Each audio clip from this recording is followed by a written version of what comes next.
Hi there shed fans, welcome back. Thanks for watching. This is the first video from the new location. It's not quite the shed, but it's a loft, so it's similar, if you like. So I've got everything all moved and sorted out, and I started doing a few more things.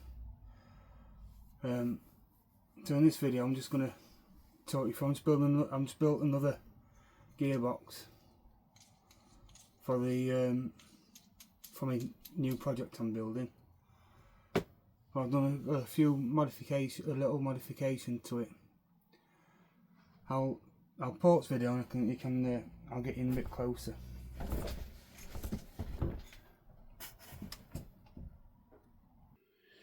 Right, so we've got my gearbox. It looks all pretty much standard. I've left the bush, this selector, the second selector there that slides. I've left that as the brass bushers.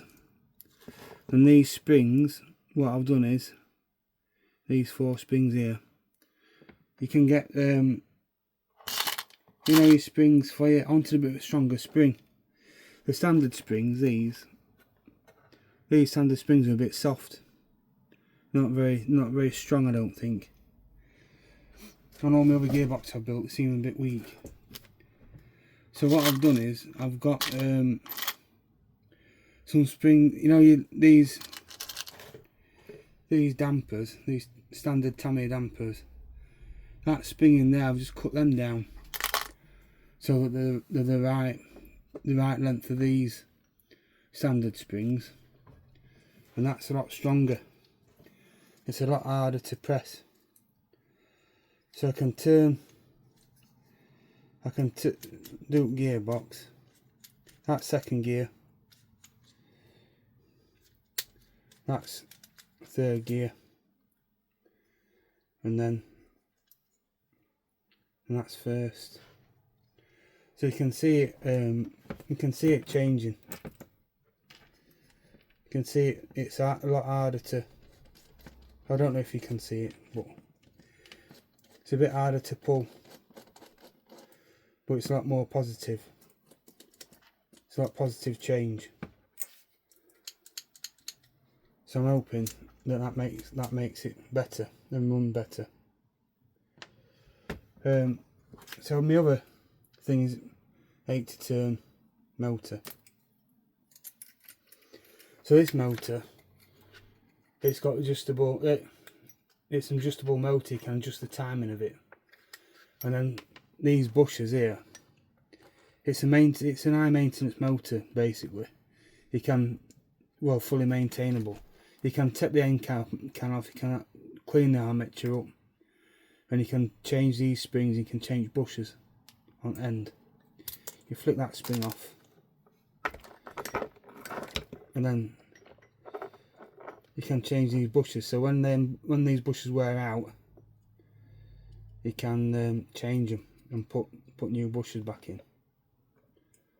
So that's a good advantage of these. The Carson Poison motor, it's basically all that is just a basically it's just a standard. It's just a standard can motor, but 80 turn. That's it. So you've got that's your standard can motor. Your standard can 540. So you've got nothing on the back there to get to. You can't do anything with it. You flick them tabs out, pull end cap out, and that's it. So ideally, really, you need you don't need, but that's why I like the fully adjustable, full maintenance motor over just the throwaway, buy once, use once, throw it motor. Plus, anyway, that's a 27 turn, and they're just too fast. You can't, when you go to set off with them, the wheel's spinning first gear, no matter how slow you try to set off.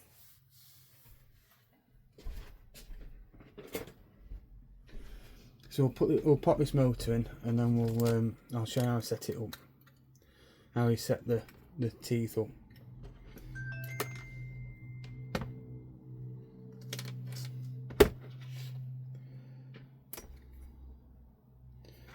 So you want a standard, one of your little BA3s. They're 5mm, I think. Can't remember what size they are now.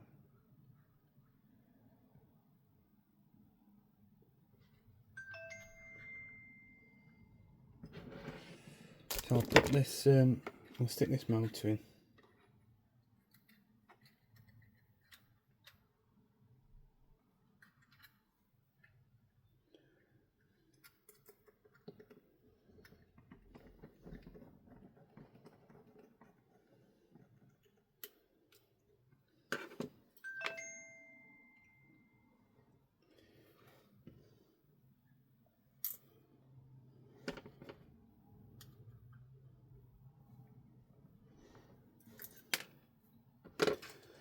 So because we're going on to the slotted side, we want to put a washer on it. So so you don't pull screw through metal.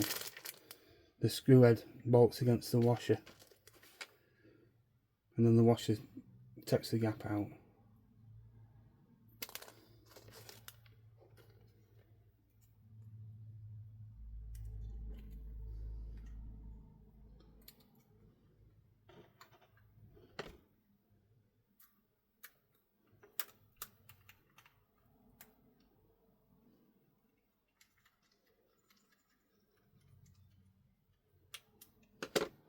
Right, so that's your motor mesh. As you can see, so that's all the way up, and then my pinion's just a little bit too far out. So just spin that round for me.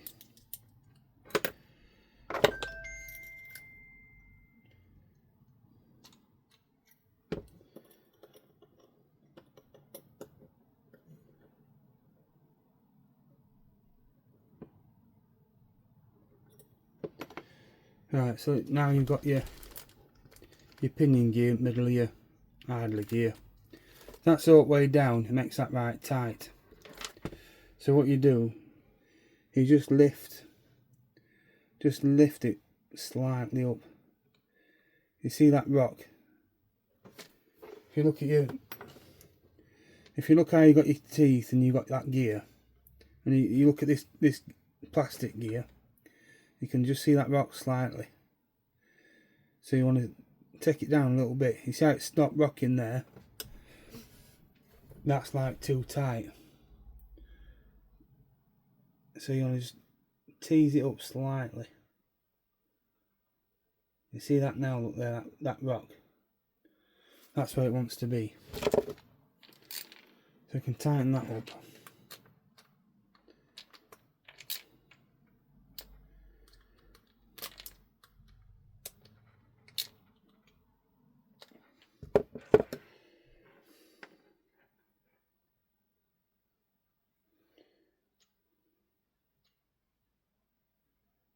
So let's just move down a little bit.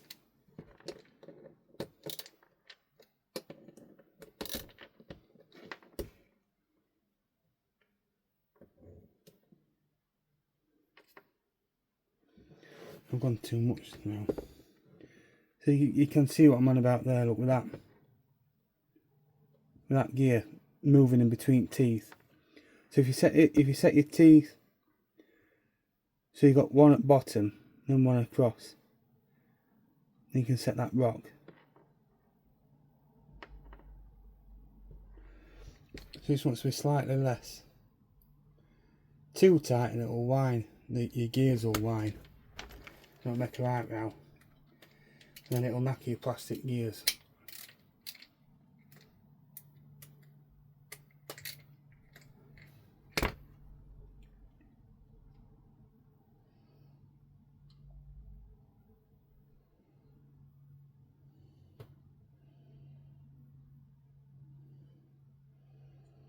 Yeah, I can feel that now, but you can't really see it. You know, I don't think you'll be able to see it on camera. You can see my finger moving that gear there. So that's about right sort of mesh, gear mesh.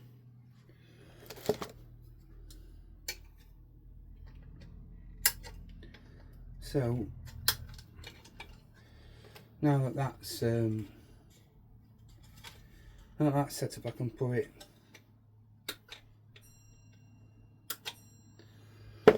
I can put it on the. I can put my case round.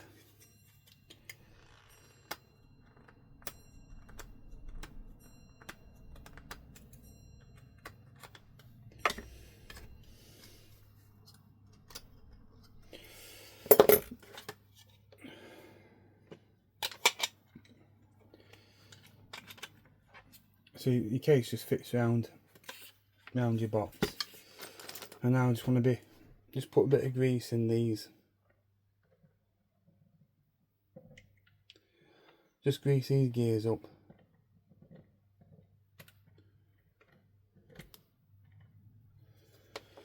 And then you can just turn it round. Turn your gearbox round, and then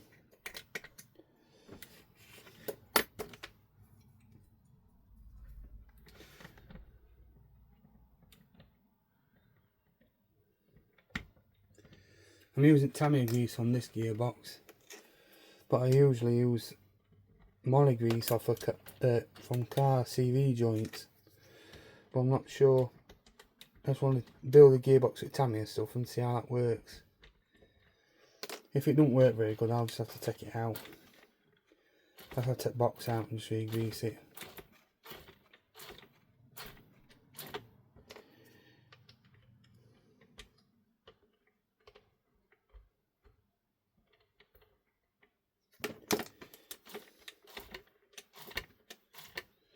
Right, so now that's all greased.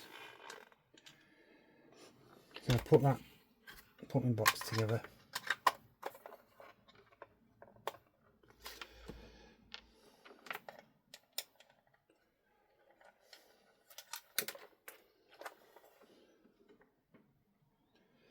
I mean, I went to the national gathering, when you can see it on my channel. A lot of people's opinions and a lot of the things there is they don't like these Tamiya gearboxes, which I haven't really had a problem with. The only time I had a bit of when I was coming down that hill at national gathering, I had a bit of a runaway, but I'd not realised I was in third gear instead of first gear. I went round it again in first gear and it was fine. But I mean, I don't know what they'll put. I don't know what weight they'll pull these. I don't know if they'll do like a big scale load.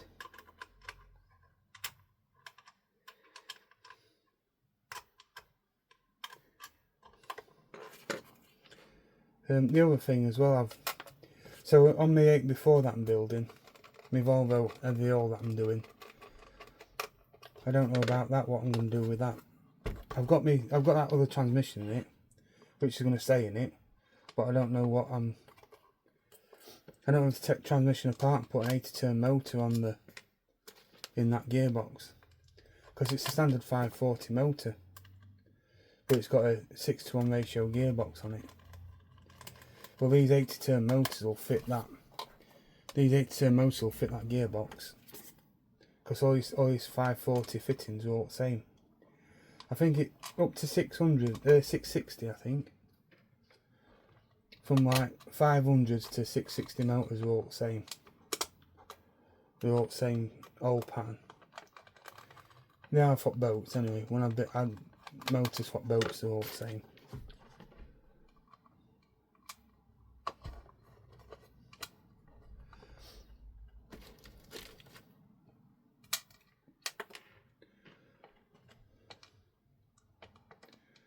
So in a minute, I'll show you what this is out of, what this is for.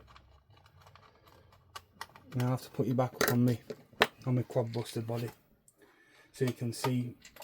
So you got the camera angle to see it.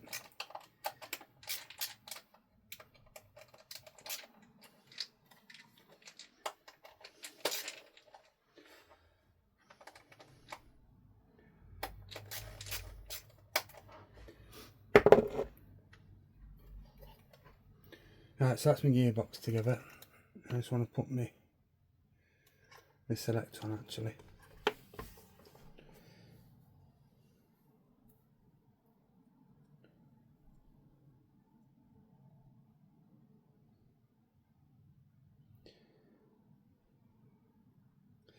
I mean, I did drive me. I had me Grand Hauler I've got. When I drove that way. Servo packed up on it, and it was sending radio gear A-wire, radio gear on my iPad. When servo failed, so I took it out. I unplugged servo and just pushed servo into first gear, so we're locked in first gear. And then sometimes I did feel like I did need the second gear at least. Right, so that's my gearbox sorted.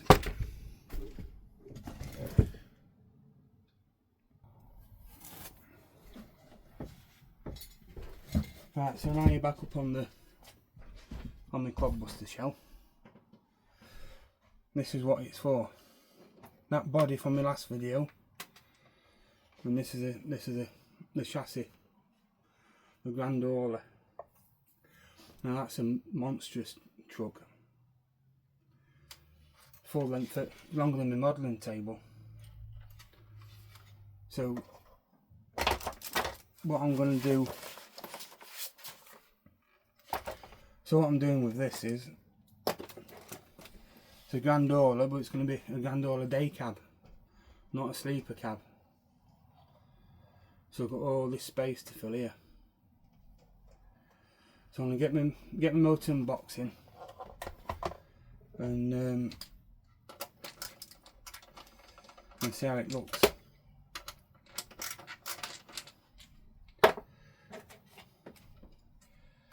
I've got a bit of a twist on chassis on it. I think I've put it together a bit of a twist on, so I need to change.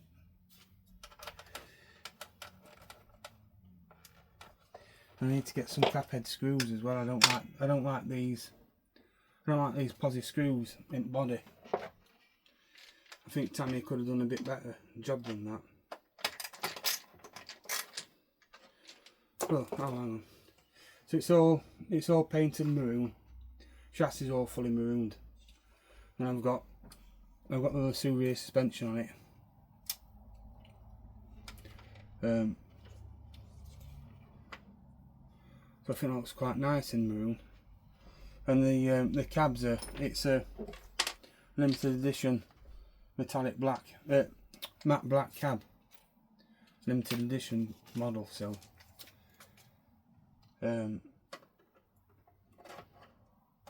that's why I've done that like a dark maroon.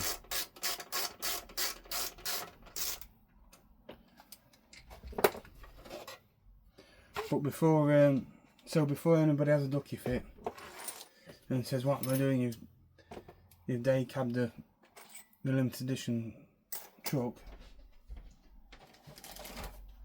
I haven't day cabbed the limited edition truck. I've still got the body. This is a standard Tamiya, brand new, out the box body shell.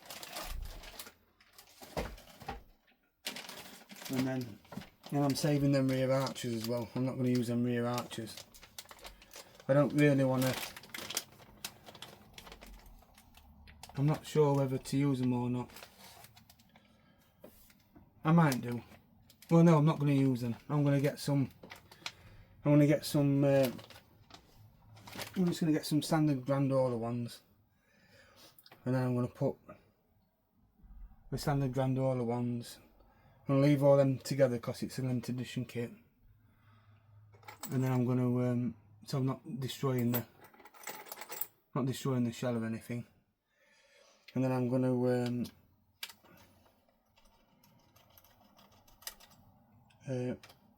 just like make them look like old. Because this body, this day cab, this how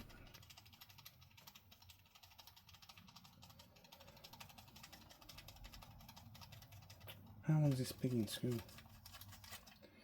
This shell, it was just an old knacker that I had, I'm just going to build that up with all the new parts on it. Right, so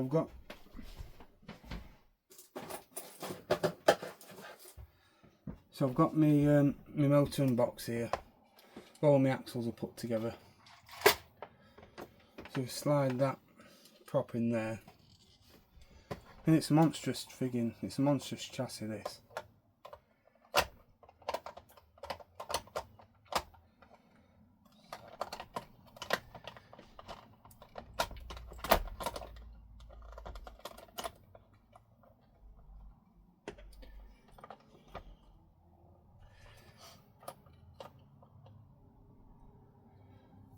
Right, so that's that bit in. So now I want some knuckle screws.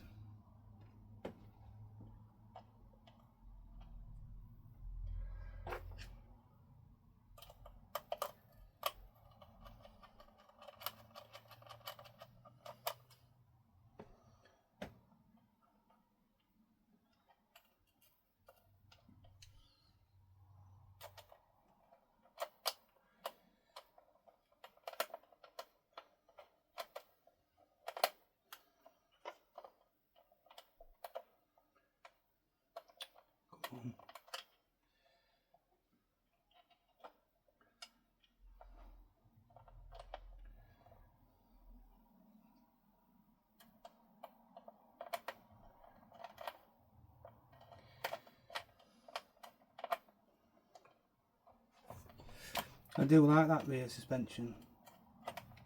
Now I've fitted it up and put it in. It does look really nice. Does seem to be a bit better, more of a substantial suspension than the Tamiya stuff. And it gives you, you can cross axle it and that. It's a lot better than having the standard Tamiya suspension. Is like a pendulum suspension. So it pivots on that middle. So your front axle goes up, back axle drops, and it does that. Rather than working the actual springs. Whereas, I mean, this does that with these pivot points here. But you can drop that one right down, lift that one right up. You can't do that with Tamiya one. So I think that seems to be like a better system.